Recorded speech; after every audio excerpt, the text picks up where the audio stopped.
মুস্তাদরাক আলা সাহিহাইনের হাদিস ইমামে হাকিম লিখেছেন, হাদিস টেনেছেন যে আমার নবীর শানে কেন আপনি দুরূদ পড়বেন না, আমার নবীর আজমত কত।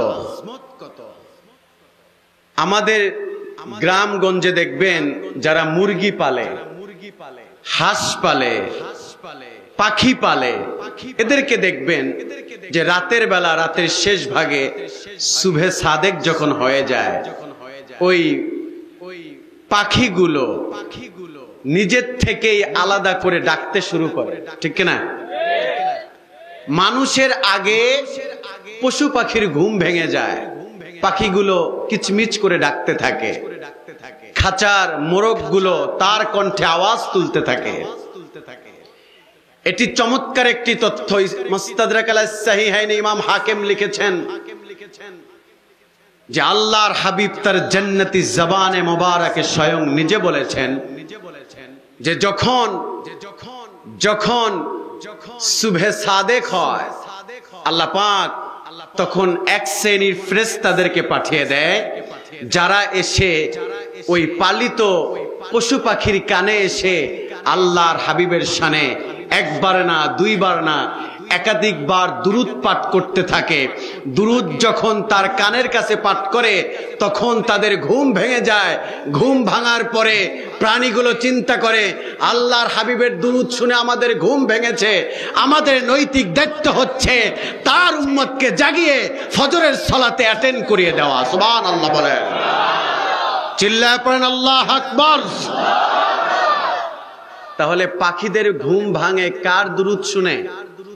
কথা বলেন, আল্লাহর হাবিবের দুরূদ শুনে পাখিদের ঘুম ভেঙে যায়। আপনি আমার রাসূলকে, আমার রাসূলের আজমত নিয়ে, তার স্ট্যাটাস নিয়ে, তার পার্সোনালিটি, তার ক্রেডিট নিয়ে কথা বললে শুরু আছে, শেষ কি করা যাবে? কোশ্চিন কালেও সম্ভব না। আমার নবী এমন একজন নবী, সেই নবীর শানে একটু মহাব্বতে দুরূদ পড়ব তো। দেখি কারা কারা আমার নবীকে ভালোবাসে, দুরুদে প্রমাণ হয়ে যাবে। আল্লাহুম্মা সাল্লি আলা মাওলানা মুহাম্মদ ওয়া আলা আলি সাইয়্যিদিনা मोहब्बत जिक्र करी ला इलाहा इल्लल्लाह ला इलाहा जोरे जोरे ला इलाहा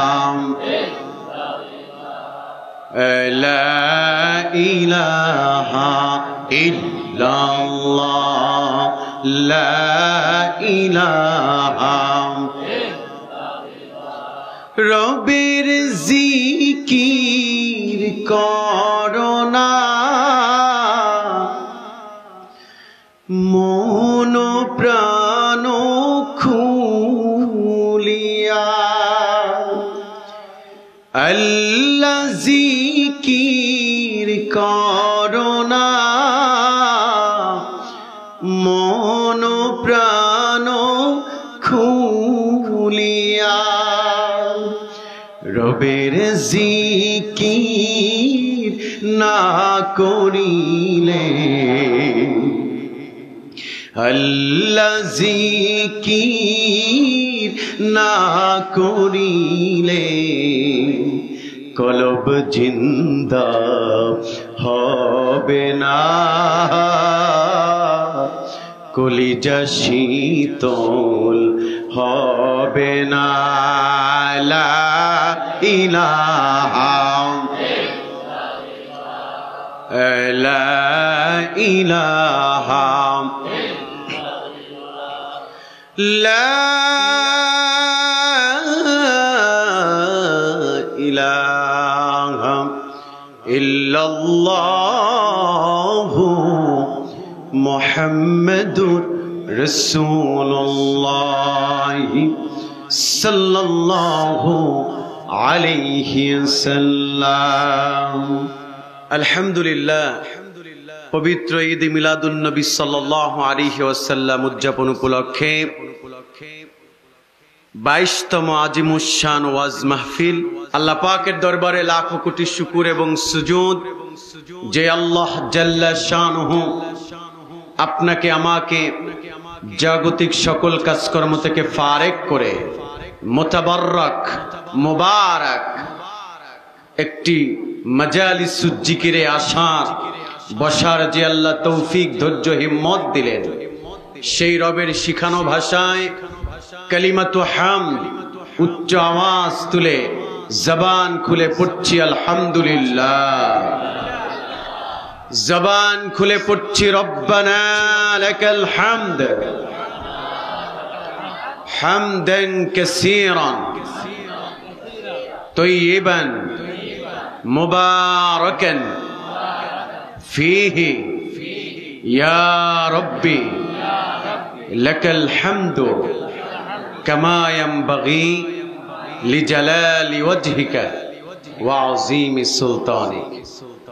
লক্ষ কোটি দুরুদ এবং সালাম নবিয়ুনা হাবিবুনা কুদওয়াতুনা ওয়াদআতুনা সাইয়্যিদুস সাকালাইন ইমামুল মুরসালিন আফতাব নবুওয়াত শাহানশাহে রিসালাত সাকিয়ে কাউসার মদিনা কা তাজদার হাবিবে কিবরিয়া সুলতানে মদিনা মুহাম্মদুর রাসূলুল্লাহ সাল্লাল্লাহু আলাইহি ওয়াসাল্লামের জান্নাতি কদম মুবারকে মুহাব্বতে পড়ছি সাল্লাল্লাহু আলাইহি ওয়াসাল্লাম। সম্মানিত হাজিরিন, সম্মানিত উপস্থিতি, আল্লাহর হাবিব সাল্লাল্লাহু আলাইহি ওয়াসাল্লাম তিনি আমাদেরকে তাওহীদের দীক্ষা দিয়েছেন, সতর্ক করেছেন শিরক এবং বেদাতের বিষয়। সেই নবীর শানে কি দিল খুলে পড়া যাবে? আল্লাহুম্মা, সবাই তো বললেন না আল্লাহুম্মা বারিক আলাইহি, আল্লাহুম্মা সাল্লি আলাইহি। আলহামদুলিল্লাহ। সম্মানিত হাজিরিন, আল্লাহর হাবিব বলেছেন ওয়ালা তুকাফফারু সাইয়্যাতু মিনাল কাবায়ের ইল্লা বিত্তাওবাহ।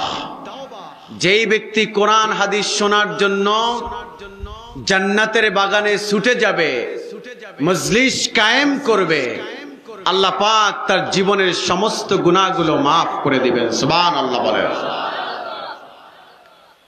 সম্মানিত হাজিরিন, এ কারণে আপনারা এখানে কোরআন শোনার জন্য এসেছেন, হাদিস শোনার জন্য এসেছেন, এটাকে আরবিতে বলা হয় রুজু। আল্লাহ পাক আপনারা যে কোরআন শোনার জন্য এসেছেন, আল্লাহ তাআলা আপনাদের এই আশাটাকে তওবা হিসেবে কবুল করে নিয়েছেন। সুবহানাল্লাহ।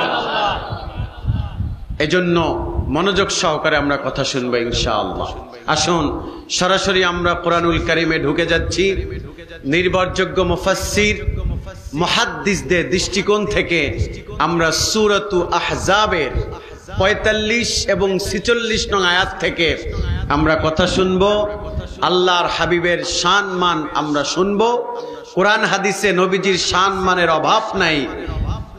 এ কারণে কোরআন হাদিস বাদ দিয়ে নিজের মন গড়া বানিয়ে বলার কোনো সুযোগ নাই। কারণ এখন আর আউল ফাউলের দেশ না, এখন এদেশ হচ্ছে কোরআন হাদিসের বাংলাদেশ। ঠিক কিনা বলেন? তাহলে আমার সাথে ঠোঁট মিলিয়ে পড়ুন আউযু বিল্লাহি তানির রাজিম বিসমিল্লাহির রাহমানির রাহিম ইয়া আইয়ুহান নাবিয়্যু ইন্না আরসালনাকা শাহিদাও ওয়া মুবাশশিরাও ওয়া নাযীরাও ওয়া দা'iয়ান ইলা আল্লাহি বিইذনিহি ওয়া সিরাজাও قمرا منيرا وسراجا منيرا صدق الله العظيم وصدق رسوله النبي الحبيب الكريم ونحن على ذلك من الشاهدين والشاكرين والحمد لله رب العالمين সকলেই খুব অ্যাটেনশন থাকতে হবে আল্লাহ পাক প্রথমেই রাসূলকে মুখাতাব করলেন রাসূলকে ডাক দিলেন ইয়া আইয়ুহান নবী হে রাসূল ইন্না নিশ্চয়ই আরসালনাকা শাহিদা আপনি হচ্ছেন আপনার উম্মতের জন্য শাহিদ তথা সাক্ষ্যদাতা সুবহানাল্লাহ বলেন মুবাশশির আপনি হচ্ছেন আপনার উম্মতের জন্য মুবাশশির তথা সুসংবাদদাতা সুবহানাল্লাহ বলেন নাযীর আপনি হচ্ছেন আপনার উম্মতের জন্য সতর্ককারী সুবহানাল্লাহ বলেন ওয়াদাইয়ান ইলাল্লাহ আর আপনি হচ্ছেন যুগে যুগে সব থেকে শ্রেষ্ঠ পার্সোনালিটি ওয়ালা একজন দায়ী ইলাল্লাহ সুবহানাল্লাহ বলেন ওয়াসিরাজাম মুনীর আর আপনি হচ্ছেন পৃথিবীতে আলোকবর্তিকা এই পৃথিবীর জন্য আপনি হচ্ছেন ব্রাইট আপনি হচ্ছেন হোয়াইট আপনি হচ্ছেন সান আপনি হচ্ছেন সূর্যের ন্যায় সুবহানাল্লাহ বলেন এটা হচ্ছে আয়াতের বঙ্গানুবাদ এবার আসেন এই আয়াতের একটা সাবাবুন নুজুল আছে শানে নজুল আছে আয়াতটা কখন নাজিল হলো ভাইরা আমার বন্ধুরা আমার গভীর মনোযোগ আল্লাহর হাবিব নূর নবীজি আমার সাল্লাল্লাহু আলাইহি ওয়াসাল্লাম নবীজি যখন কালিমার পতাকাকে উড্ডীন করার জন্য আল্লাহর হাবিব প্রকাশ্যে যখন কালিমার দাওয়াত দিলেন তখন তার উপরে মক্কার মানুষগুলো নির্যাতন নিপীড়নের স্টিম রোলার চালিয়েছে ঠিক কিনা বলেন নবী যখন প্রকাশ্যে যখন কালিমার দাওয়াত দিচ্ছেন তখন তার গোত্রের লোকেরা তার বংশের লোকেরা তার আপন ঘরের লোকেরাই তার বিরোধিতা করলো ঠিক কিনা বলেন আল্লাহর হাবিব সাল্লাল্লাহু আলাইহি ওয়াসাল্লাম তিনি যখন রাস্তা দিয়ে হাঁটেন কাফের মুশরিক বেদিনরা তার গায়ে পাথর নিক্ষেপ করে নবীজি যখন নামাজে বের হয় পিছন থেকে তার পোশাক ময়লা করে দেয় নবী যখন খাবার নিয়ে বসে খাবারের মাঝে ময়লা মিশ্রিত করে দেয় আল্লাহর হাবিব তিনি যখন নামাজে চলে যায় রুকু চলে যায় তিনি যখন সিজদায় চলে যায় তখন কাফের মুশরিক বেদিনরা উটের পচা নারী ভুঁড়ি দিয়া নবীর ঘাড়ের উপরে চাপায়া ধরে আল্লাহু আকবার একদিন আল্লাহর হাবিব সাল্লাল্লাহু আলাইহি ওয়াসাল্লাম তিনি বের হলেন নামাজে যাবেন হাতিমে কাবা আমি কিন্তু আয়াত নাজিলের প্রেক্ষাপটটা বলছি হাতিমে কাবায় তিনি নামাজের জন্য বের হলেন আল্লাহর হাবিব যখন হাতিমে কাবায় নামাজ পড়তেছিলেন রুকুতে যখন চলে গেলেন রুকু থেকে যখন সোজা হয়ে দাঁড়াবে আল্লাহর হাবিবের গলার এই যে সার রক্তটা আছে এখানে কাফেরেরা রুমাল দিয়ে গামছা দিয়ে রশি জাতীয় কিছু একটা কাপড় দিয়ে নবীর এই যে টুটিটাকে চেপে ধরলো আল্লাহর হাবিবের এত কষ্ট হচ্ছিল চেহারাটা লাল হয়ে গেছে জিহ্বাটা বের হয়ে গেছে মনে হয় যেন নবীর জীবনটা বের হয়ে যাবে সঙ্গে সঙ্গে আল্লাহর হাবিবের কন্যা ফাতেমা রাদিয়াল্লাহু তাআলা আনহু দৌড় দিয়ে এসে ওলীদ ইবনে মুগীরাকে ধাক্কা দিয়ে সরাই দিয়ে বলল, এ ওলীদ ইবনে মুগীরা, যে আমার বাবার গায়ে একটা মাছি পর্যন্ত, মশা পর্যন্ত পড়ে না, তার গলায় কেমন করে এত নির্মম ভাবে তুই আঘাত করতে পারলি? তোর এই হাত আল্লাহ তাআলা কিয়ামতের ময়দানে জাহান্নামে দিবে। আল্লাহু আকবার। সঙ্গে সঙ্গে আল্লাহর হাবিব সাল্লাল্লাহু আলাইহি ওয়াসাল্লাম ফাতেমাতুজ জোহরা রাদিয়াল্লাহু তাআলা আনহু তার মুখটাকে চেপে ধরলেন। আল্লাহর হাবিব ডেকে ডেকে বললেন, শোনো আমার কলিজার টুকরা মেয়ে, শুনে নাও, বদদোয়া করা যাবে না। আমি রাসূলুল্লাহ প্রতিশোধ নেওয়ার জন্য আসি নাই। এরা তো বোঝে না আমি রাসূল এসেছি মানুষকে ইনসাফ ফিরিয়ে দেওয়ার জন্য, আদর্শ ফিরিয়ে দেওয়ার জন্য, উত্তম চরিত্র ফিরিয়ে দেওয়ার জন্য। এদের জন্য বদদোয়া করা যাবে না। এদের প্রতি যদি আল্লাহ নারাজ হয়ে এদেরকে জমিন থেকে সরায়া দেয়, আমি রাসূলুল্লাহ কাদের কাছে গিয়ে ইসলামের দাওয়াত দিব?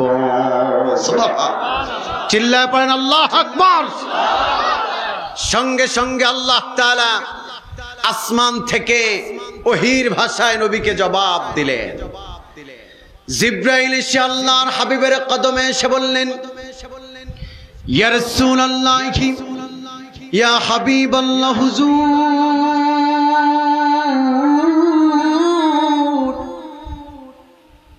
আল্লাহ তাআলা বলেছেন, আল্লাহ তাআলা স্পষ্ট করেছেন, ইয়া রাসূলুল্লাহ, আল্লাহ তাআলা আয়াতে কারিমা আপনার জন্য উপহার স্বরূপ পাঠিয়েছে।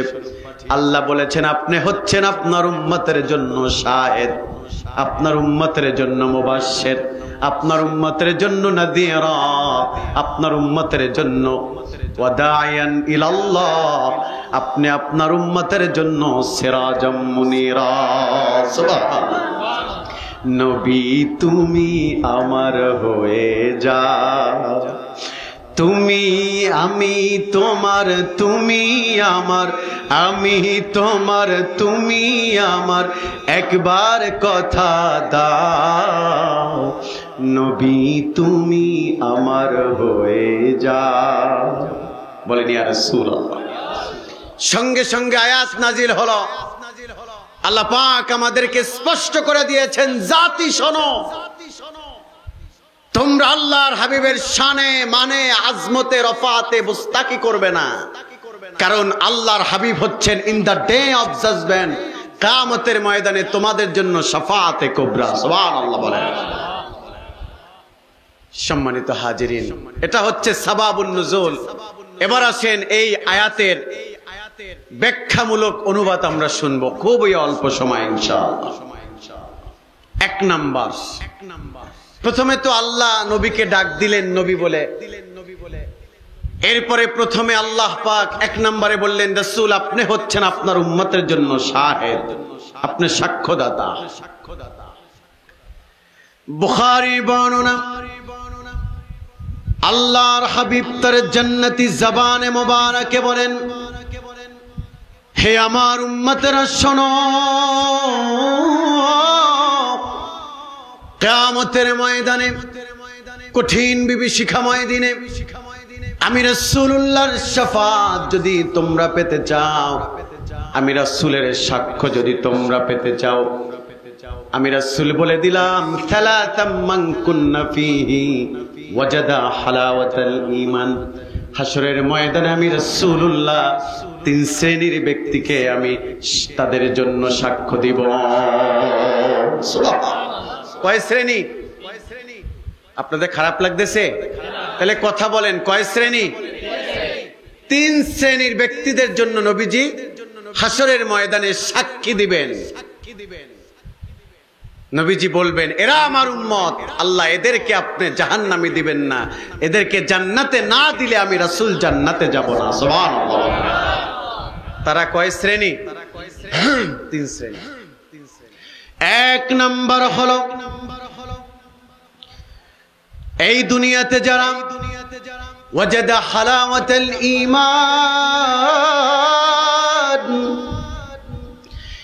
দুনিয়াতে যারা ঈমান নিয়ে চলেছে, ঈমানের পক্ষে ছিল, ঈমান নিয়েই চলেছে, বাতিলের সাথে আপোষ করে নাই, জীবনের সব কিছু হারিয়েছে কিন্তু ঈমান দেয় নাই, তাদের উপরে নির্যাতন নিপীড়নের স্টিম রোলার চালিয়েছে, ঈমানদারদের উপরে অনৈতিক কার্যক্রম চালিয়েছে, জেল জুলুম হয়েছে, হামলা মামলা হয়েছে, জীবন দিয়েছে, কিন্তু বাতিলের কাছে যারা পরিমাণ ঈমান বিক্রি করে নাই। আল্লাহু আকবার। এদের জন্য নবীজি শাফাত করবেন, সাক্ষী দিবেন তাদের জন্য, যারা দুনিয়াতে ঈমান নিয়ে চলেছে। আরে সাহাবীদের জীবনের দিকে তাকালে দেখা যায় যে তারা ঈমানের বিনিময়ে জীবন দিয়েছে, কিন্তু ঈমানের বিনিময়ে তারা দুনিয়া ক্রয় করে নাই। ঠিক কিনা বলেন? আল্লাহর হাবিবের একজন সাহাবী, বুঝলেন, নাম হচ্ছে হযরতে আম্মার ইবনে ইয়াসির। কি নাম? না, অডিয়েন্সরা আমার খুব ভাল লাগছে, কিন্তু একটা জিনিস খারাপ লাগছে যে কমিউনিকেশন গ্যাপ, কথা বলতে চায় না। এই যুবকরা, তোমরা তো আমাদের হৃদয়ের মানুষ, তোমাদের ঈমান তো দীপ্ত ঈমান, তোমরা কি দুর্বল হয়ে গেছো? কথা বলে না, দুর্বল হয়ে গেছো? তাহলে একটু নাড়াচাড়া দিতে হবে। তো মুরব্বী বাবারা দাড়ি পেকে গেছে, তারা একটু চুপ থাকতেই পারে, আপনারা তো চুপ থাকতে পারেন না। সম্মানিত হাজিরিন, তাহলে সাহাবীর কি নাম বলেছি? হ্যাঁ, আম্মার ইবনে ইয়াসির। বুখারীর বর্ণনা, মক্কা নগরীতে এত গরিব ফ্যামিলি আর একটাও ছিল না। মক্কা নগরীতে, বিশ্বাস করেন, হাদিসের ভাষায় বলছি, মক্কা নগরীতে আম্মার ইবনে ইয়াসিরের মতো এত গরিব ফ্যামিলি আর একটাও ছিল না।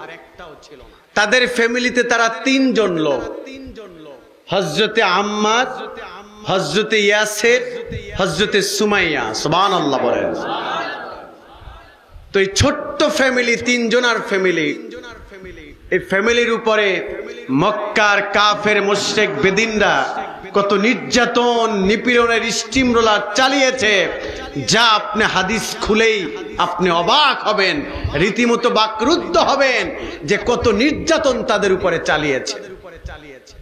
সুমাইয়াকে শহীদ করে দিয়েছে। আম্মার ইবনে ইয়াসিরকে একদিন না, দুই দিন না, টানা 40 দিন খুঁজতেছে। আম্মার ইবনে ইয়াসিরকে আবু জাহেল, উতবা, সাইবা, ওলীদ ইবনে মুগীরা খুঁজতেছে যে আম্মার ইবনে ইয়াসির কোথায়। খুঁজতে খুঁজতে একদিন তথ্য পেল যে আম্মার ইবনে ইয়াসির হাতিমে কাবার পাশে চত্বরে তিনি দাঁড়িয়ে আছে। যখনই এই কথা আবু জাহেলের কানে গেল, আবু জাহেল দৌড় দিয়া সঙ্গবঙ্গ নিয়ে হাতিমে কাবার পাশে চলে গেল, গিয়ে খপ করে হাতটা ধরছে, ধরে বলতেছে, আর একটা হাত ধরছে ওলীদ ইবনে মুগীরা, দুইটা হাত ধরে পিছনে শক্ত করে বেঁধে দিছে রশি দিয়ে।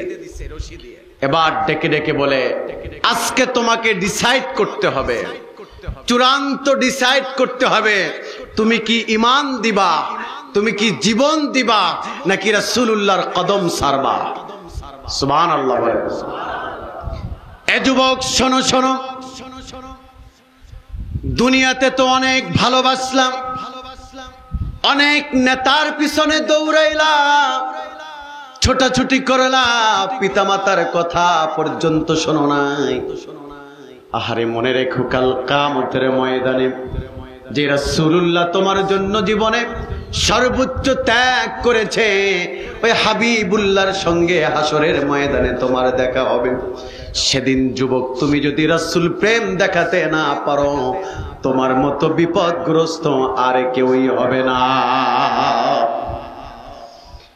আম্মার ইবনে ইয়াসিরের দুইটা হাত শক্ত করে বাঁধলো। যুবক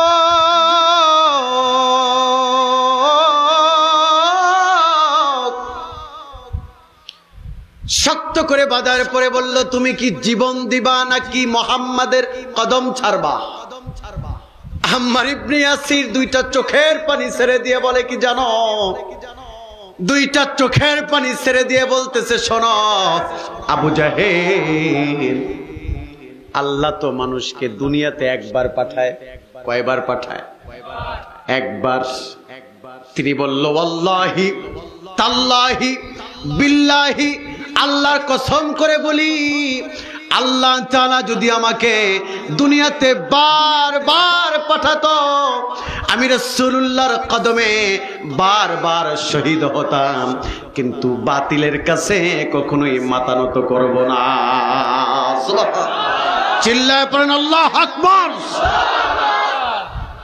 কয় ও তাই? হ্যাঁ। আবু জাহেল বলল, ওয়ালিদ ইবনে মুগীরা, দেখো পেট্রোল আছে কোথায়, কেরোসিন আছে কোথায়, নিয়ে আসো। নিয়ে আসা হলো। তার জাসাদ মুবারকের উপরে কেরোসিন দিয়ে তামাম শরীরটাকে একদম মেখে ফেললো। তামাম শরীরটাকে যখন কেরোসিন দিয়ে ভিজিয়ে ফেলেছে, পেট্রোল দিয়ে ভিজিয়েছে, আবু জাহেল আগুন তার শরীরে ধরায়া দিল। ছোট্ট আম্মার ইবনে ইয়াসির, আরে এত ছোট সাহাবী, আল্লাহর দিকে তাকিয়ে আসমানের দিকে তাকায়া হাউমাউ করে কাঁদে, আল্লাহকে চিল্লায়া চিল্লায়া ডাকে, আল্লাহ তুমি আমাকে বাঁচাও। চারপাশে সব মানুষগুলো তাকায়া তাকায়া দৃশ্য দেখছে, কিন্তু কেউই তাকে তার আগুন নিবারণ করার জন্য কাছে আসে নাই। ছোট্ট আম্মার ইবনে ইয়াসির কান্নায় ভেঙে পড়ল। তামাম শরীরে ধাউ ধাউ করে আগুন জ্বলছে। এ যুবক, এই কথাটা যখন আল্লাহর হাবিবের কর্ণকহরে পৌঁছালো, নবীজি আমার অস্থির হয়ে গেছে।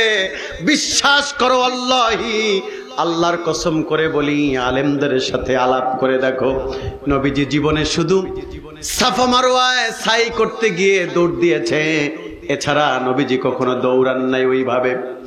আহারে, যখন আম্মার ইবনে ইয়াসিরের গায়ে আগুন লেগেছে, কথাটা যখন আল্লাহর হাবিবের কর্ণকহরে পৌঁছালো, নবীজি আমার ওজিফা আদায় করতেছিল, আমলে ছিল। নবীজি পাগলের মতো, নবীজি অস্থির হয়ে, যেমন করে সন্তান মারা গেলে মা দৌড় দেয়, ওইভাবে অস্থির হয়ে আমার নবীজি আম্মার ইবনে ইয়াসিরের দিকে দৌড়াতে শুরু করলো। নবীজি আমার অস্থির হয়ে ছুটতে ছুটতে হাতিমে কাবার চত্বরে চলে আসলো। এসে দেখলো তার শরীরে দাউ দাউ করে আগুন জ্বলছে। সঙ্গে সঙ্গে আসমানের দিকে দুইটা হাত তুলে বলল, মালিক,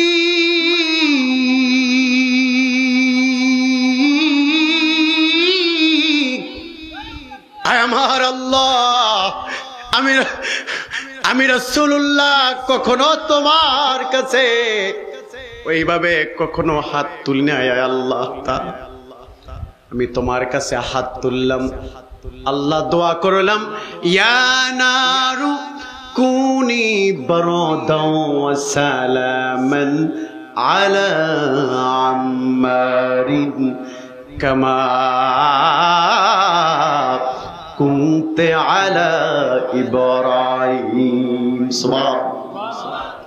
আগুনকে ধমক দিয়ে বলল, আগুন শোনো শোনো, যেইভাবে আমার দাদা ইব্রাহিমকে তুমি তোমাকে যখন আমার দাদা ইব্রাহিমকে যখন আগুন তোমার মাঝে যখন স্বৈরাচারীরা ফালায়া দিছিল, তুমি যেমন করে আমার দাদা ইব্রাহিমের শরীরে আগুন থেকে পানি হয়ে গেছে, আমি রাসূলুল্লাহ বললাম, আমার দাদার মতো তুমিও আমার আম্মারকে ঠান্ডা করে দাও। সুবহানাল্লাহ, চিল্লায় পড়েন আল্লাহু আকবার।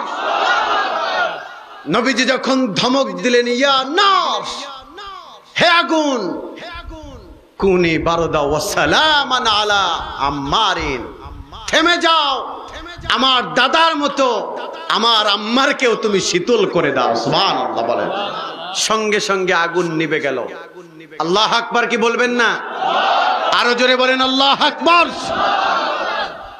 আগুন নিভে গেল। আম্মার ইবনে ইয়াসির নবীজির সামনে দাঁড়ায়া ছোট্ট মানুষ তো ফেল ফেল করে কাঁদতেছে, একদম কণ্ঠ ছাইরা বাচ্চাদের মতো চিল্লায় চিল্লায় কাঁদতেছে। নবীজি টান মেরে তার বুকের সাথে লাগালো, লাগিয়ে বলল, আম্মার ইবনে ইয়াসির কেন কাঁদো? আল্লাহর হাবিবকে কানে কানে ডেকে ডেকে বলল, ইয়া রাসূলুল্লাহ, ইয়া হাবিবাল্লাহ, আমি কাঁদি যে আমার মতো গরিব সাহাবী মক্কা নগরীতে আর একটাও নাই।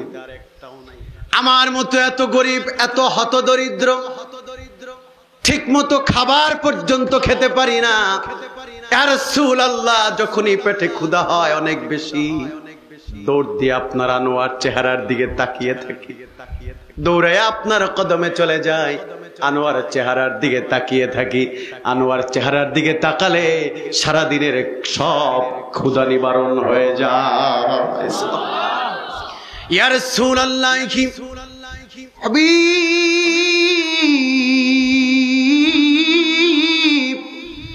আমি এই কারণে কাঁদি, আমার মতো গরিব কোন সাহাবী আপনার নগরীতে নাই, কিন্তু এই ছোট্ট আম্মারের জন্য আল্লাহর হাবিবের হাত আল্লাহর দিকে তুলেছে। আমার মতো ধন্য সাহাবী আর একজন হতে পারে না।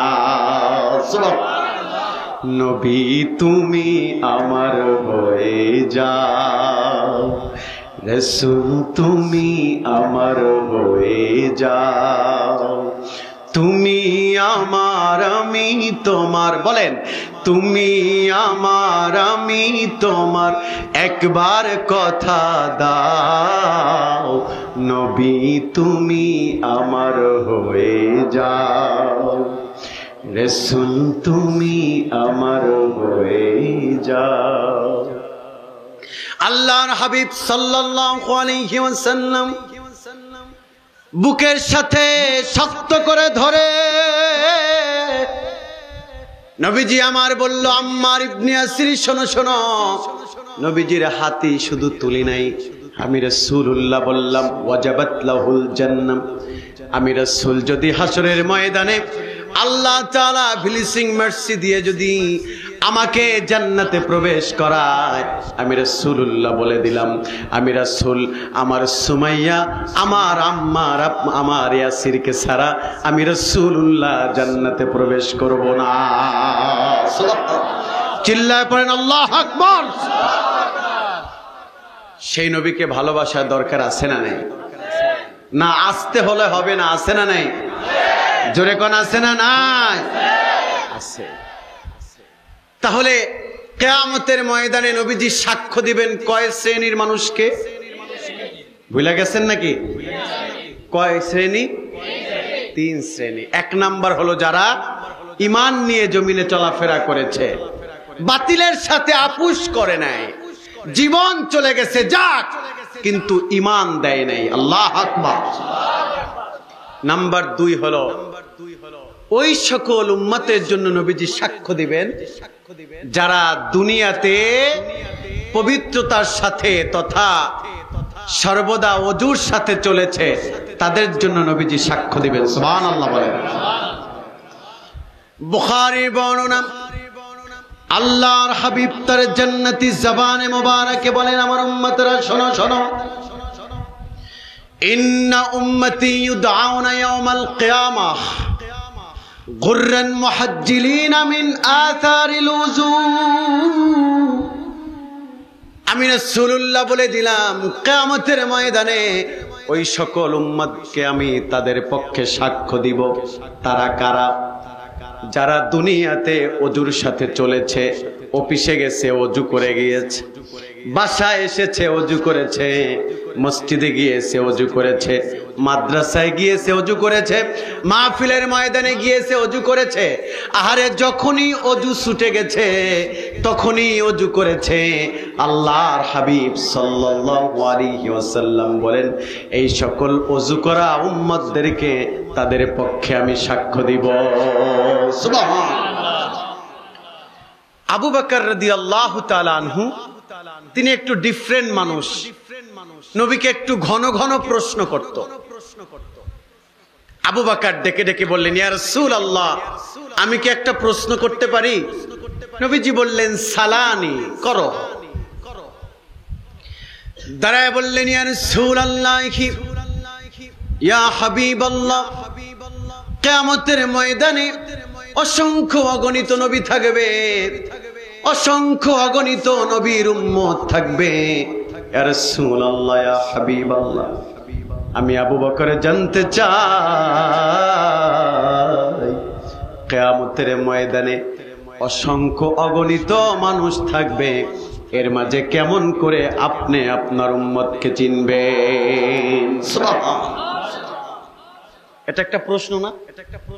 যে অনেক নবী থাকবে হাসরের ময়দানে, অসংখ্য নবীদের উম্মত থাকবে হাসরের ময়দানে। ইয়া রাসূলুল্লাহ, আপনি আপনার উম্মতকে কেমন করে চিনবেন ইয়া রাসূলুল্লাহ? নবীজি মুস্কি হাসি দিয়ে বলল, আবু বকর, তাহলে শোনো,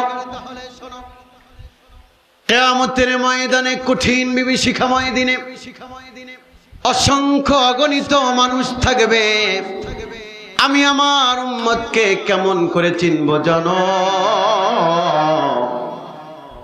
আমার উম্মতেরা যারা দুনিয়ায় অজুর সাথে চলেছে, তাদের অজুর অঙ্গ প্রত্যঙ্গ গুলো নূরের আলোয় চমকাতে থাকবে, ঝলমল করে অজুর জায়গাগুলো জ্বলতে থাকবে।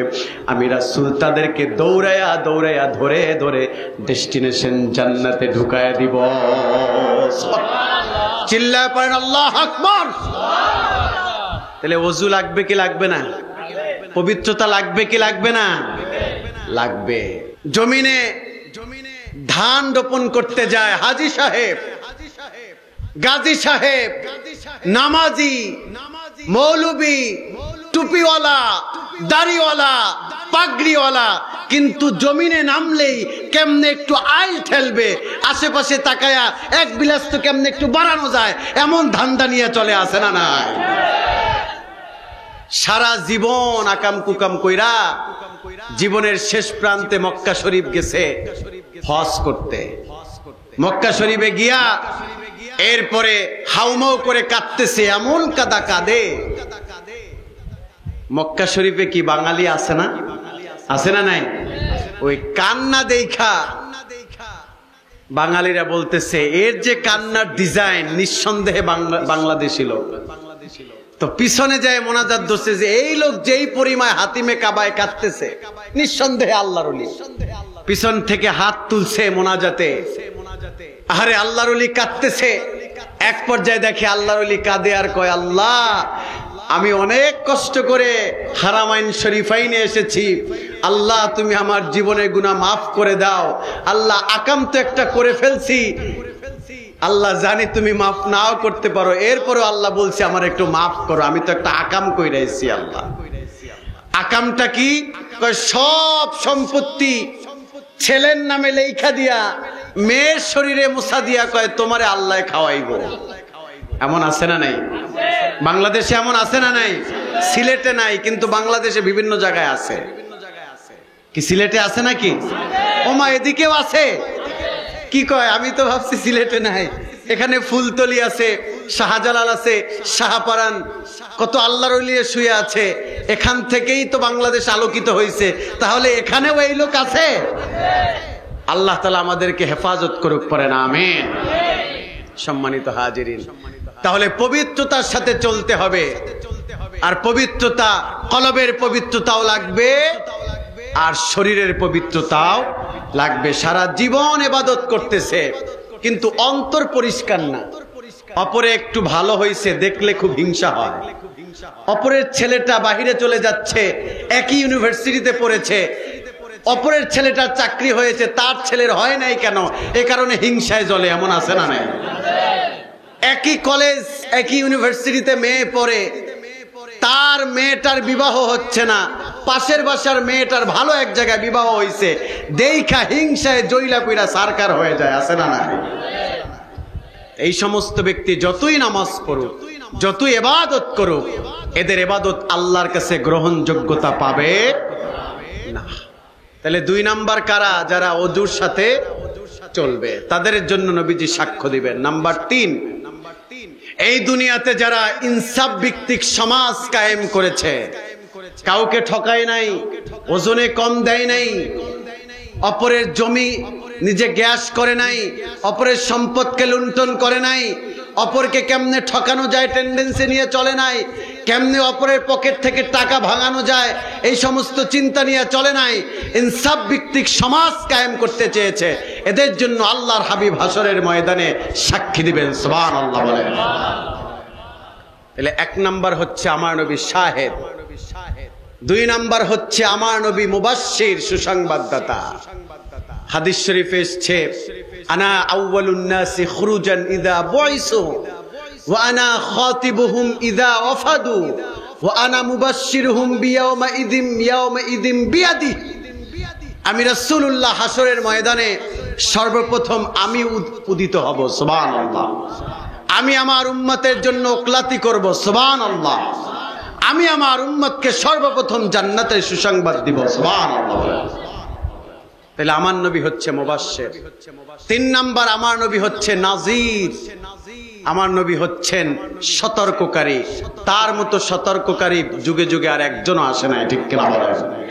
কোনটা জান্নাতের রাস্তা, কোনটা জাহান্নামের রাস্তা আমার নবীজি সব শিখাই দিয়েছেন, ঠিক কিনা বলেন? এরপরে 4 নাম্বার হচ্ছেন আমার নবী হচ্ছেন দাঈ ইলাল্লাহ। যুবক,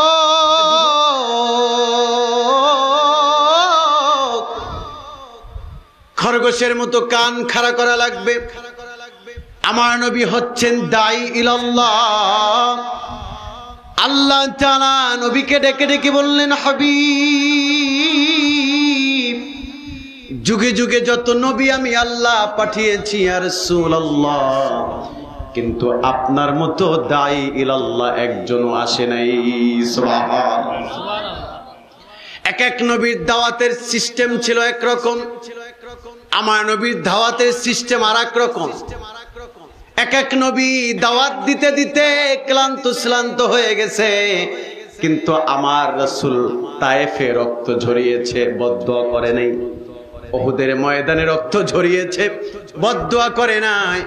আল্লাহর হাবিব বদরে রক্ত ঝরিয়েছে, বদদুয়া করে নাই। আল্লাহর হাবিব না খেয়ে পেটের সাথে পাথর বেঁধে রয়েছে, নবীজি বদদুয়া করে নাই। কেন করে নাই জানো? নবীকে আল্লাহ তাআলা দোয়ার একটি স্পেশালিটি দিয়েছিল। নবীজি বলছেন, হাসরের ময়দানে যখন আমার উম্মতগুলো বিপদে পড়ে যাবে, ওই মুসিবতে স্পেশাল দোয়াটা কাজে লাগায়া আমার উম্মতগুলোকে ডেস্টিনেশন জান্নাতে পৌঁছে দিব। চিল্লায় পড়েন আল্লাহু আকবার। আমার নবী হচ্ছেন শ্রেষ্ঠ দাঈ ইলাল্লাহ। তিনি রক্ত ঝরিয়েছেন, তিনি মার খেয়েছেন, নির্যাতিত হয়েছে, নিপীড়িত হয়েছে, তার এলাকা ছাড়তে হয়েছে, জন্মভূমি মক্কা ছেড়ে মদিনায় হিজরত করা লাগছে। নবীজি আহলে বায়াতরা জীবন দিয়েছে, নবীর সাহাবীরা জীবন দিয়েছে, তারপর কখনো উম্মতের জন্য বদদুয়া করে নাই, ঠিক কিনা বলেন? আমার নবী শ্রেষ্ঠ দাঈ ইলাল্লাহ। সর্বশেষ আমার নবী হচ্ছেন সিরাজুম মুনীর, মোস্ট ইম্পর্টেন্ট একটি সাবজেক্ট। এই বিষয়ে সকলের মনোযোগ আমি আকর্ষণ করছি।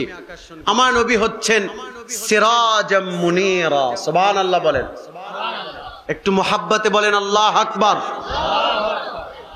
আমার নবী সিরাজুম মুনীরা, আমার নবী দুনিয়ার জন্য হচ্ছে আলোকবর্তিকা, সুবহানাল্লাহ বলেন। এই দুনিয়ার জন্য আমার রাসূল হচ্ছেন আলোকবর্তিকা, আমার নবী। আপনারা যদি একটু খেয়াল করেন, ইন্টেলেকচুয়াল পাওয়ার দিয়ে চিন্তা করেন, তাহলে বিষয়টা আরো ক্লিয়ার হবে। দেখেন, আমার হাবিবুল্লাহর আগের নবী ছিলেন হযরতে ঈসা আলাইহিস সালাম। তিনি পৃথিবীতে তার শুভ আগমনের পরে আমার নবীজির শুভ আগমনের আগ পর্যন্ত ইমামে খাজেন লিখেছেন যে সময়কালটা ছিল 650 বছর। ইমামে কাস্তালানি বলেছেন সময়টা ছিল 550 বছর। কেউ কেউ বলেছেন 500 বছর, কেউ কেউ বলেছেন 550 বছর, কেউ বলেছেন 600 বছর। এক কথায় লম্বা সময় ইমাম নবী হযরতে ঈসা আলাইহিস সালাম থেকে শুরু করে আমার হাবিবুল্লাহ শুভ আগমনের আগ পর্যন্ত সময়টা ছিল অন্ধকারাচ্ছন্ন একটি সময়, আইয়ামে জাহিলিয়াতের একটি সময়। জানেন না আপনারা? তখন কন্যা সন্তান তার অধিকার ফিরে পেত না, যুবকরা তাদের ন্যায্য অধিকার পেত না, সমাজে নৈতিকতা বলতে কিছুই ছিল না, সব রন্ধে রন্ধে অবক্ষয় ছিল, নারীদেরকে পণ্যের মতো ব্যবহার করা হতো, যেমন খুশি তেমন ব্যবহার করা হতো, যেমন মন চায় তেমন মন চায় জিন্দেগি চালাতে হতো, কিন্তু ইনসাফ বলতে কিছুই ছিল না, নৈতিকতা বলতে কিছুই ছিল না। এই অন্ধকারের মাঝে আল্লাহ তাআলা আমার রাসূলকে আলো হিসেবে পাঠিয়েছেন। সুবহানাল্লাহ।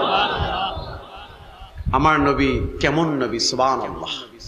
খুব মনোযোগ লাগবে। নবীর শান শুনতে গিয়ে যারা উদাসীন হবে তারা প্রকৃত নবীকে ভালোবাসতে পারে না। ঠিক কেন বলেন? দেখেন আমার নবী কেমন নবী। আমার নবী হচ্ছেন শারিয়া, তিনি শরীয়ত প্রণেতা।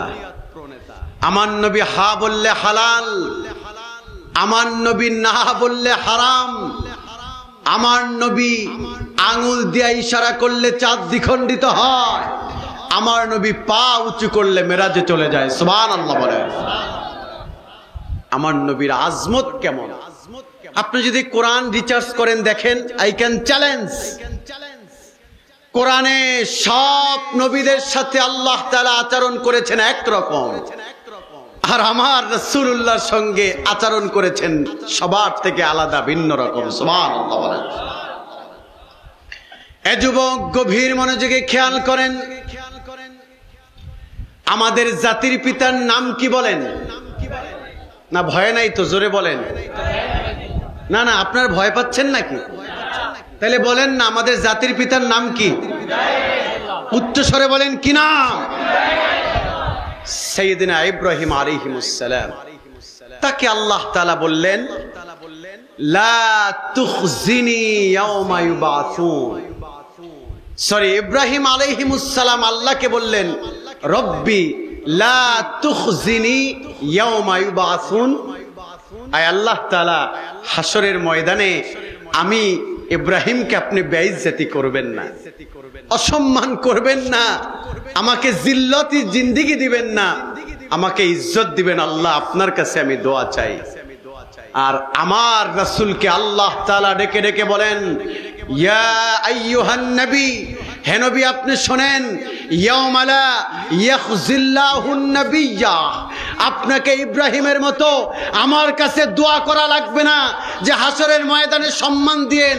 আমি রাসূলকে, আমি আল্লাহ বললাম, ইয়া রাসূলুল্লাহ ইয়াউমা লা ইয়াখজিল্লাহুন নাবিয়্যা, হাসরের ময়দানে আপনাকে আমি সমাসীন করব, মাকামে মাহমুদ আমি দান করব। সুবহানাল্লাহ বলেন। আর একজন নবী ছিল খুব রাগান্বিত, কি নাম বলতে পারেন? একটু কথা বলেন, কি নাম? আমি তো অস করতেছি না, বললাম না আপনারা আমার অডিয়েন্স, কিছু সময়ের জন্য একটু স্টুডেন্টস, আমি কিছু সময়ের জন্য একটু ওস্তাদ। কমিউনিকেশনের মাধ্যমে একটা চমৎকার ক্লাস আমরা নিচ্ছি। বক্তা যিনি, তিনি আসবেন, কথা বলবেন ইনশাআল্লাহ। তাহলে রাগান্বিত যেই নবী ছিল, যার বেশি রাগ ছিল, তার নামটা জানি কি ভাই? না একটু জোরে কোন, কি নাম? হযরতে মূসা। তিনি বললেন, রব্বি আরনি, আল্লাহ আপনাকে একটু দেখতে চাই। আল্লাহ পাক বললেন, লাং তারানি, আমাকে দেখা যায় না। না, সে ইচ্ছা মতো গাউরামি করতেই আছে। না আল্লাহ, আমি আপনাকে দেখবই, আমি দেখবই, আপনাকে আমি দেখতেই চাই। আল্লাহ তাআলা ডেকে ডেকে বললেন, মুসারে তাহলে শোনো, তুরে সাইনাতে চলে যাও, তুর পাহাড়ে চলে যাও। তুর পাহাড়ে চলে গেলেন, আল্লাহ তাআলা অসংখ্য অগণিত নূরের মাঝখান থেকে একটা নূর আল্লাহ জমিনে ছেড়ে দিলেন। আহারে, নূরটা যখন ছেড়ে দিল, ফাখাররা মূসা সাইকা, সঙ্গে সঙ্গে মূসা আলাইহিস সালাম বেহুশ হয়ে জমিনে পড়ে গেল। মূসা পয়গম্বর আল্লাহকে দেখতে চাইলো, আল্লাহ বললেন লাং তারানি, দেখা যায় না। আর আমার রাসূলকে আল্লাহ বলছেন, নবী হে নবী, আপনাকে মুসার মতো বলতে হবে না যে আল্লাহ আপনাকে আমি দেখতে চাই। আমি আল্লাহ বলে দিলাম আপনাকে মেরাজ ঘটায়া আমার কাছে এনে দুইজনে মোলাকাত করব। সুবহানাল্লাহ বলে। তাহলে আমার নবীর দাম আছে না নাই? আবার সাইয়েদেনা মুসা আলাইহিমুস সালামকে আল্লাহ ডেকে ডেকে বললেন, আল্লাহ তাআলা বললেন, ইযহাব ইলা ফিরআউনা ইন্নাহু তাগা। আল্লাহ পাক ডেকে ডেকে পয়গম্বর মুসাকে বললেন, মুসা চলে যাও ফিরআউনের কাছে। ফিরআউন এমন একজন ব্যক্তিত্ব, তিনি বলেছেন আনা রব্বুকুমুল আলা, ঠিক কিনা বলেন? সাইয়েদনা মুসা দুইটা হাত তুলেন আল্লাহর কাছে, বলল মালিক,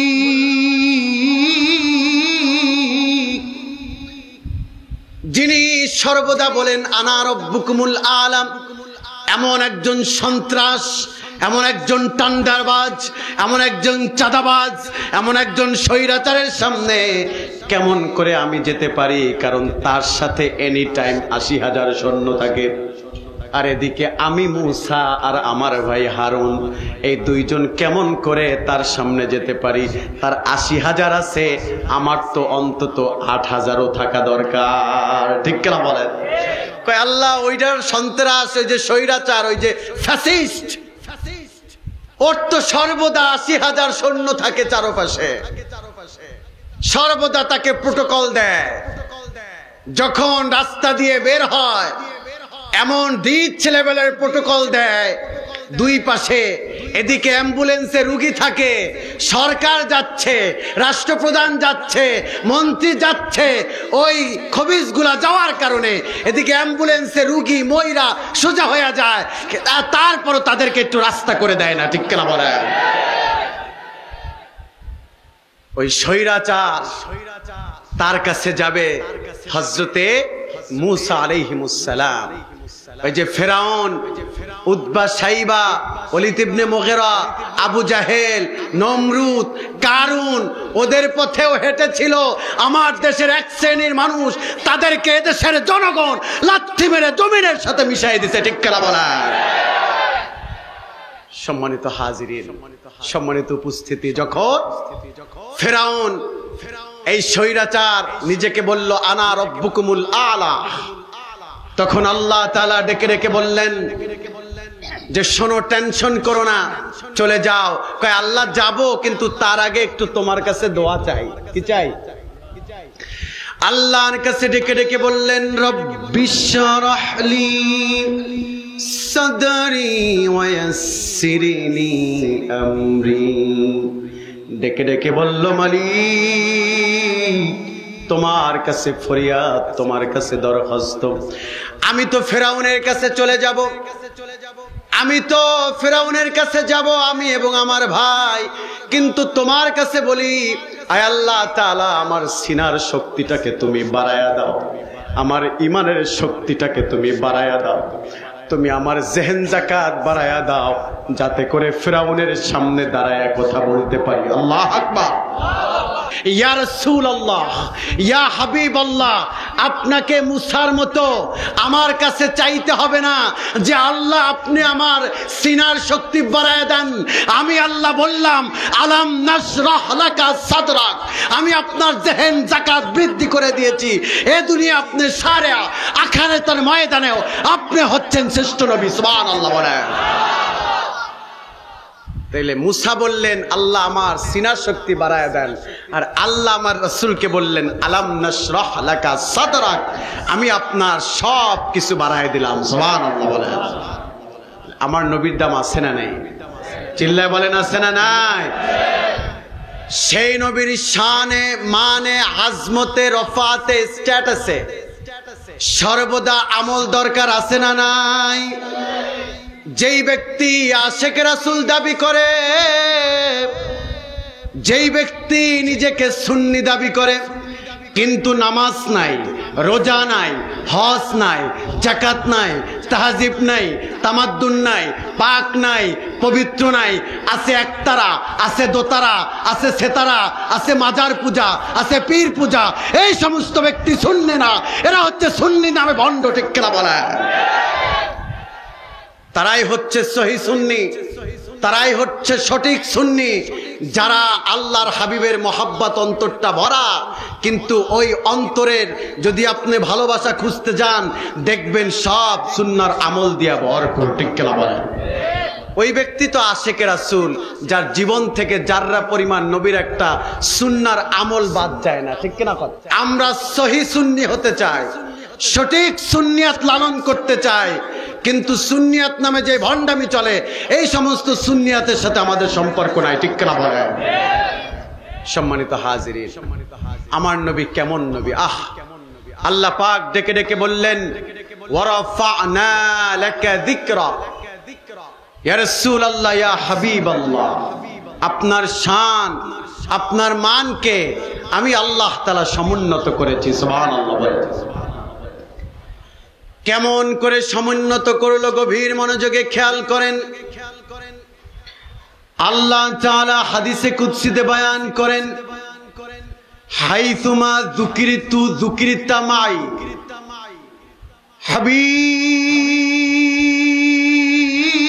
হাবিব মুহাম্মদ সাল্লাল্লাহু আলাইহি ওয়াসাল্লাম, আমি আল্লাহ বলে দিলাম কি আযানে, কি ইকামতে, কি দুরুদে, কি সালামে, কি তাশাহুদে, কি তাওয়াক্কুলে, কি ইখলাসে, যেখানে আমি আল্লাহ সেখানে আপনি হাবিবুল্লাহ। চিল্লায় পড়েন আল্লাহ আকবার। বলেন না, আজান থেকে যদি নবীর নাম কেটে দেয় আজান কি হবে না? সবাই তো বললেন না, হবে। যদি আল্লাহর হাবিবের নাম যদি তাশাহুদ থেকে কেটে দেয় তাহলে কি নামাজ হবে? যদি আল্লাহর হাবিবের নাম কালিমা থেকে কেটে দেয় তাহলে কি ঈমান থাকবে?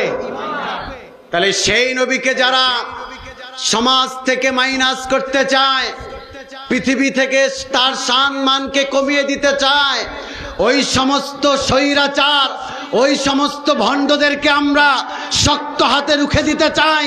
জীবন চলে যাবে, কিন্তু নবীর আজমতে যারা আঘাত করবে তাদেরকে আমরা যারা পরিমাণ ছাড় দিব না, ঠিক কিনা বলেন? সম্মানিত হাজিরিন, এদেশে এক শ্রেণীর ভাইয়েরা আছে যারা নিজেদেরকে সহি হাদিসের ফ্যাক্টরি নিয়ে বসে থাকে, নিজেকে সহি হাদিসের দাবিদার মনে করে, আছে না নাই? তাদেরকে বলতে চাই, তোমরা যে আমার নবীর আজমতকে কমিয়ে দিতে চাও, আবার নিজেদেরকে আহলুল হাদিস দাবি করে, আছে না নেই? নিজেকে আহলে হাদিস দাবি করে, কিন্তু তারা রিসেন্টলি বলতে চাচ্ছে বিভিন্ন ভাবে, ইনায়া বিনায়া বলতে চায় যে কালিমার মাঝে শিরিক। নাউজুবিল্লাহ বলেন। আমরা বলতে চাই, যদি কালিমার ভিতরে শিরিক খুঁজতে আসো, এদেশের মানুষ যখন তোমাদেরকে খোঁজা শুরু করবে তোমরা পালাবার জায়গা খুঁজে পাবে না, ঠিক কিনা বলেন?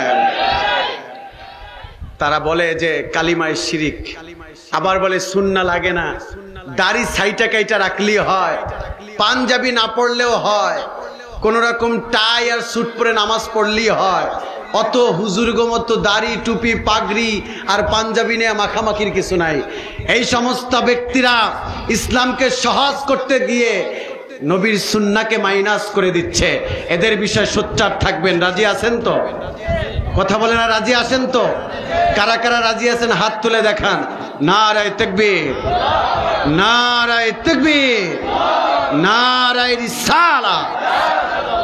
হাত নামান। সম্মানিত হাজিরিন, আমার নবী কেমন নবী! আমার নবী যখন পৃথিবীতে শুভ আগমন হলো, একটি হাদিস শোনেন।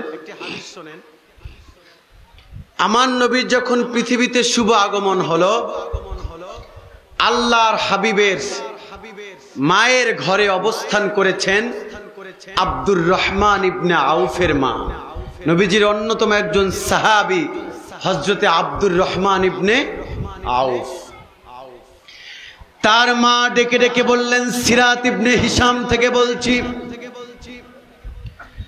দুনিয়ার মানুষদেরকে ডেকে ডেকে বললেন, আমার রাসূলের উম্মতেরা শোনো,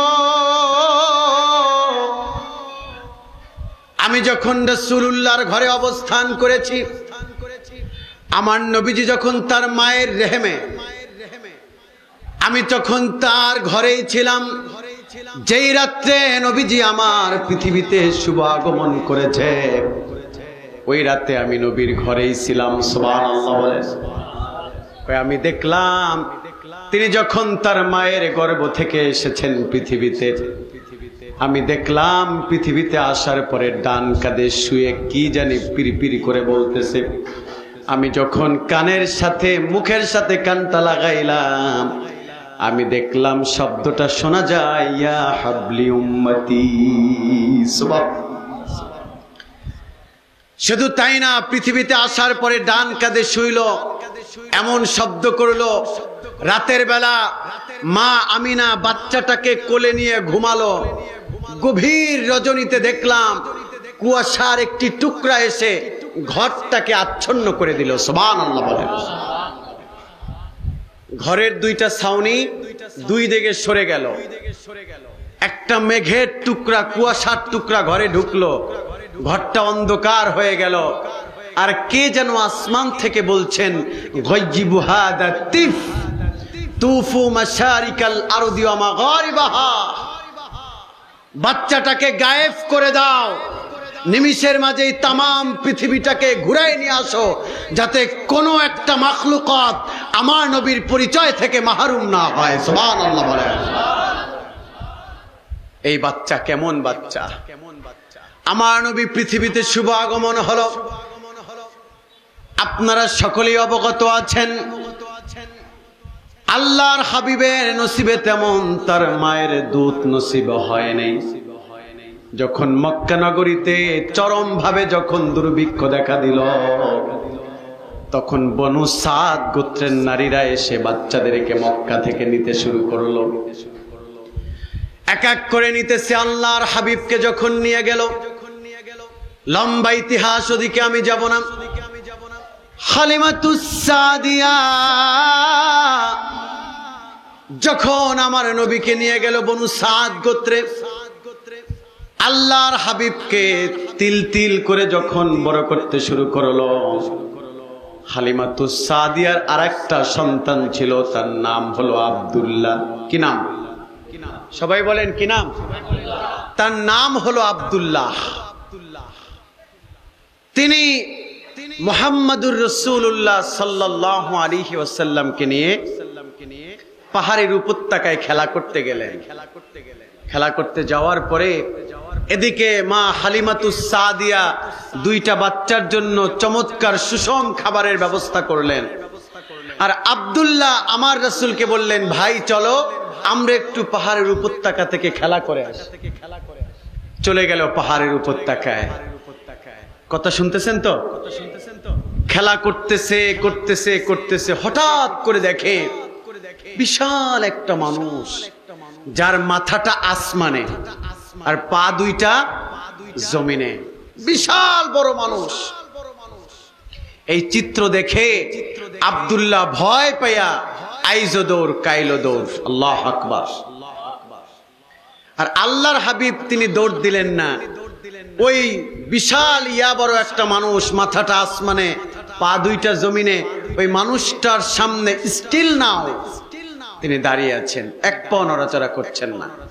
আর আব্দুল্লাহ দৌড় দিয়ে সে গাছের কিনারায় পালালো। পালায়া পিছনে তাকায় দেখে আমি দৌড় দিলাম, কিন্তু আমার ভাই তো দৌড় দিল না। এবার তিনি দূর থেকে খেয়াল করল যে আমার ভাই মোহাম্মদ তো দৌড় দিল না, ঘটনা কি? তাকায়া দেখে চার হাত পায়ে বসে আছে।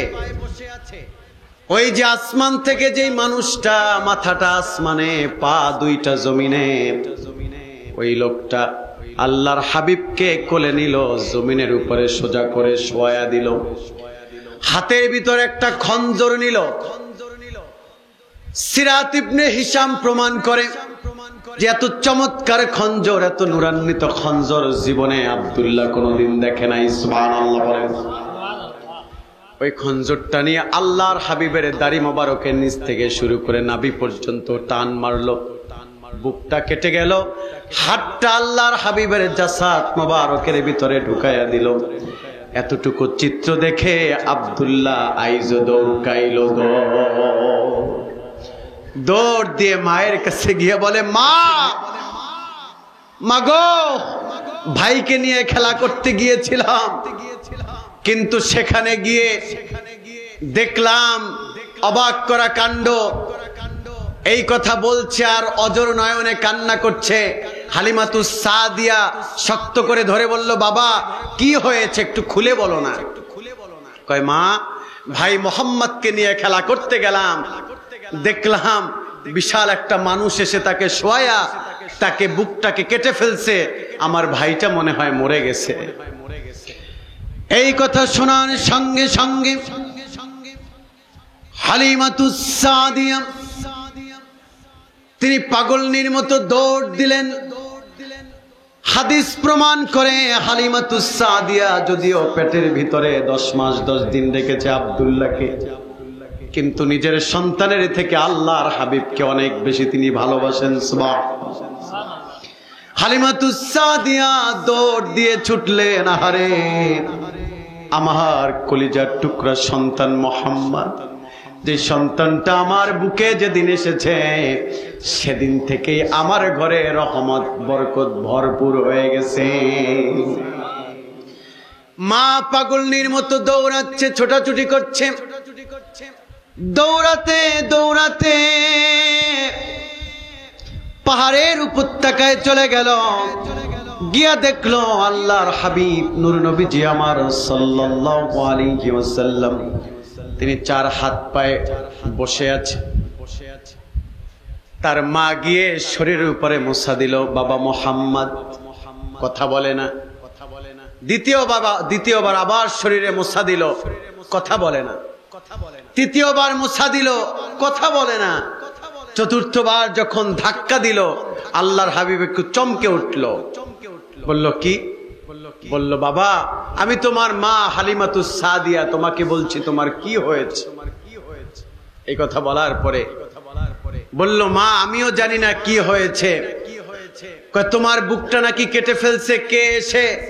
কয়, মা আমি দেখলাম মাথাটা আসমানে, পা 2টা জমিনে, আমাকে শোয়া আমার বুকটাকে কেটে ফেলছে, এরপরে আমার বুকটাকে সিলি করে দিয়েছে। এবার মা হালিমাতুস সাদিয়া তার কামিজটাকে খুললো, বুকের উপর দিয়া কোথাও কোনো সেলাইয়ের দাগ নাই। সুবহানাল্লাহ বলেন, চিল্লায় পড়েন আল্লাহু আকবার। আচ্ছা, কোথাও কোনো দাগ নাই, সম্পূর্ণ সব জায়গায় একই রকম। তিনি আর দ্বিতীয়বার প্রশ্ন করল না, কারণ সে জানে ছোট্ট মোহাম্মদ যখন আমার ঘরে এসেছে সেদিন থেকেই দেখেছি আমার সাথে অনেক কিছু ঘটতেছে। তিনি আর প্রশ্ন করল না, শুধু এতটুকুই বলল, বাবা তোমার কি হয়েছে, কেমনটা হয়েছে আমি আর জানতে চাই না, শুধু এতটুকুই জানতে চাই তোমার এখন কেমন লাগে। সুবহানাল্লাহ। আল্লাহর হাবিব